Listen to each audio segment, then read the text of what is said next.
l'approche autour de la question du handicap, que ce soit pour le patient finalement, puisqu'on a dû aussi rendre les locaux accessibles à tous, mais aussi au niveau de l'emploi.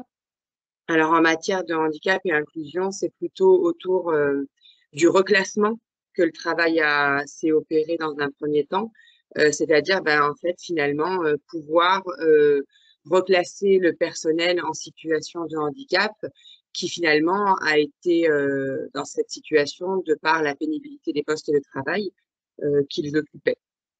Il y a aussi une prise de conscience avec la responsabilité sociale des employeurs, donc une politique RH qui a été lancée en ce sens avec un devoir d'exemplarité, en sachant que voilà, dans l'hôpital public, il y a aussi beaucoup de freins, fonction publique hospitalière, beaucoup d'idées reçues. Pour prendre soin des autres, il faut être en bonne santé.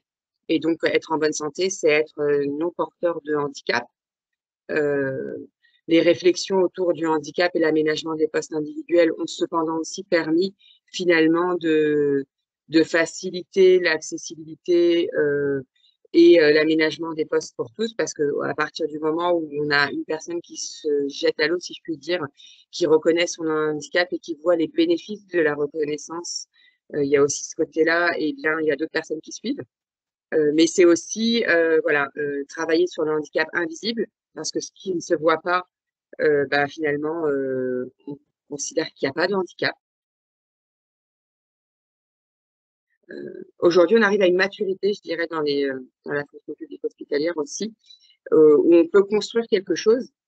En tout cas, la fonction publique hospitalière de Gonesse s'est lancée dans un projet politique emploi et handicap qui va au-delà de l'obligation réglementaire, hein. C'est pas, notre objectif n'est bien évidemment pas d'atteindre 6% de notre taux d'emploi, parce que on y est déjà d'une part, mais surtout c'est de construire des actions innovantes et des projets avec des partenaires extérieurs tels que le Cap Emploi, tels que France Travail. On participe à des forums, mais aussi d'associer des ESAT pour travailler davantage sur des projets tels qu'une conciergerie, une ressourcerie en interne, en associant voilà, des partenaires extérieurs qui dépassent le champ de la fonction publique hospitalière et des fonctions publiques en général, hein. C'est des défis au niveau de la société, puisqu'aujourd'hui on parle d'inclusion. Je pense qu'on n'est pas encore dans l'inclusion. Très clairement, on est plutôt dans l'intégration.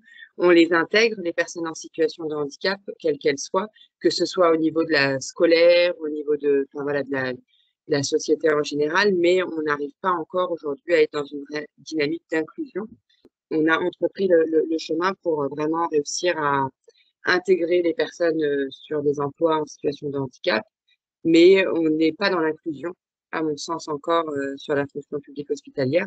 Donc, c'est quelque chose qu'il va falloir travailler à l'avenir. Et puis, au niveau sociétal, ce qui est surtout aussi à travailler, c'est la problématique des formations des personnes en situation de handicap et du taux de chômage, parce qu'on voit bien quand même que voilà, c'est un problème de société. Le taux de chômage des personnes en situation de handicap versus des personnes en situation de non-handicap, il est quand même, je crois, 2 fois plus élevé. Et donc, on a beaucoup de personnes qui postulent sur des postes avec des bas niveaux de qualification. Et aujourd'hui, chez nous, les postes à bas niveau de qualification, malheureusement, sont encore des postes qui restent physiques et donc qui ne sont pas forcément accessibles à tout type de handicap. Il faut aussi le souligner. Vraiment mettre au service finalement cette triple casquette que j'occupe, qui, je pense, pour moi, a un vrai sens, de ne pas être seulement référente handicap, mais d'être vraiment sur la qualité de vie, les conditions de travail et la prévention des risques professionnels.